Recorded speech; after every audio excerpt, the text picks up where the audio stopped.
Oke, baik. Sekarang saatnya saya tunjukkan untuk mengetes web service kita menggunakan Postman.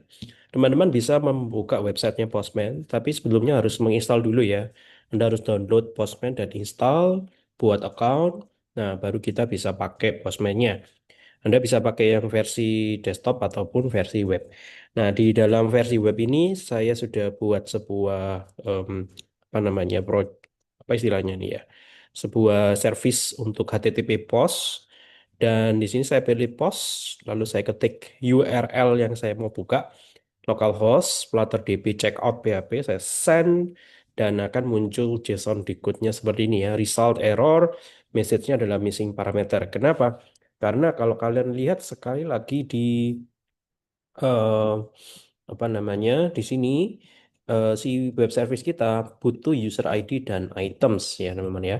Nah sekarang masih menggunakan Postman, kita bisa pura-puranya menambahkan user ID dan items. Kalian klik body di sini, lalu klik form data, tambahkan user underscore ID, kasih aja angka sembarang, lalu tambahkan items. Nah, teman-teman items ini sebentar ya, saya cek dulu. Oke, saya punya tabel penjualan dan item penjualan, aman ya. Nah, user ID-nya satu. Nah, items ini ingat ya, kombinasinya adalah nama item, movie ID, koma, kuantitinya berapa. Ini untuk produk atau movie ID yang pertama. Pisahkan dengan delimiter karakter tegak ini. Kemudian movie ID yang kedua, jumlah itemnya berapa.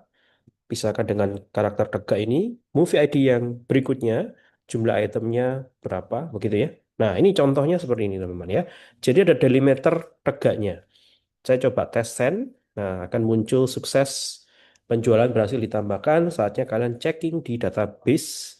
Ya, di penjualannya Anda bisa lihat ada satu ID baru, tanggalnya muncul, dan item penjualannya juga sesuai dengan yang kita kirimkan lewat Postman. Nah, ini ya. Jadi kalau sudah sukses seperti ini berarti em, web service-nya aman ya, boleh dipakai. Saya akan kosongin dulu tabelnya. Operations empty table truncate. Oke. Nah, itu teman-teman ya. Nah, selanjutnya silakan ini di copy paste function submit. Kalian balik lagi ke apa namanya ini ke Flutter kalian, function submitnya di dalam view chartnya saya akan tambahkan di bawahnya item chart ya, karena tinggal Ctrl V. Nah, Anda bisa lihat di sini. Ini adalah function tombol submit yang akan dipanggil kalau tombol submitnya ditekan ya kan. Nah, tentu saja yang Anda lihat di sini ada RS chart, isi dari chartnya, baca satu-satu, dan kita punya sebuah string items. Dan Anda bisa lihat item ini akan berisi movie ID, dikoncat dengan koma, dan dikoncat dengan jumlah, serta diakhiri dengan tanda tegak, seperti contoh yang tadi saya demonstrasikan. Nah, di sini Anda lihat ya, ada error HTTP POST. Ya, tentu saja Anda bisa mengimport package HTTP-nya yang atas ya, import library package HTTP dot with prefix HTTP supaya tidak error. Dan tentu saja URI parse-nya ini saya akan rubah karena saya tidak pakai Ubaya Cloud. Saya pakainya 10.022 ya. Dan ini eh Flutter DB ya. Nama folder saya adalah Flutter DB. Saya tidak pakai NRP, langsung checkout.php. Nah, di sini, teman-teman, Anda bisa lihat di HTTP POST ini dia mengirimkan user ID, yakni user ID yang sedang login ya, yang ada tulisan active user di sini, dan ada items ya, items yang berhasil concat yang ada di sini. Nah, teman-teman, kita perlu akses ke active user. Jadi kalau Anda lupa-lupa ingat apa itu active user itu kalian bisa contek dari halaman main ya. Silakan dibuka main.dat. Nah, di situ ada string active user. Saya akan copy sekaligus ini aja ya, dua ini. Saya akan copy dua ini, string active user beserta function check usernya. Saya masuk ke view sini, saya taruh aja di atas, Ctrl V. Nah, ini share preference-nya harus diimport, teman-teman ya. Share preference-nya, oke, wait, wait. kayaknya harus ditambahkan juga. Nah ini ya, saya copy dulu, import share preference-nya di dalam sini. Nah, aman ya, jadi tidak error. Nah, ini active user ini akan berisi dengan data yang diambil dari share preference, data login pengguna. Di sini kalian bisa eh, cek di bagian init state. Jadi saya copy paste saja ya. Masih ada ini saya copy paste dari main Dart.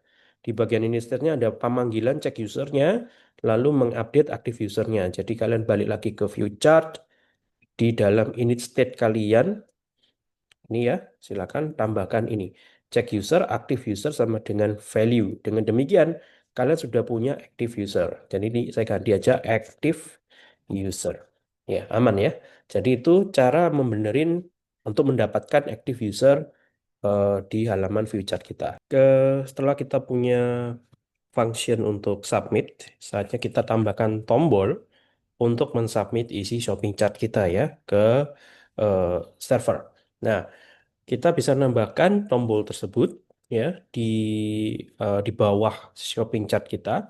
Tapi the best solution ya, the best solution adalah menggunakan bottom navigation bar yang merupakan bagian dari scaffold widget kita. Nah, kalian bisa tambahkan bottom navigation bar. Anda bisa lihat di sini. Seperti Anda lihat ya. Jadi saya punya body ya, di sini ada body, saya punya app bar. Oke. Nah, silakan ditambahkan bottom navigation bar, kemudian ada padding sederhana, dan ada sebuah child. Childnya adalah elevated button yang ada on press underscore submit. Submitnya adalah memanggil yang function buatan kita tadi ya, dengan tulisan check out. Hasilnya teman-teman akan seperti ini ya. Anda bisa lihat ada tombol check out di sini ya. Nah, kemudian selanjutnya setelah tombol checkoutnya ditekan, maka kita kosongin isi chartnya. Kalian perlu membuat function baru untuk mengosongkan isi chart kita. Jadi Anda bisa kembali ke kelas chart.dart, tambahkan sebuah function. Saya akan copy paste saja yang ini. Kemudian saya ganti namanya menjadi empty chart. Tidak perlu parameter dan isi query-nya cuma delete doang ya kan. Jadi ini saya ganti semua delete from chart. Simpel ya untuk mengosongkan isi chart kita. Nah, kembali ke view chart kita. Kapan function ini dipanggil? Function ini dipanggil setelah tombol submitnya ditekan, teman-teman ya.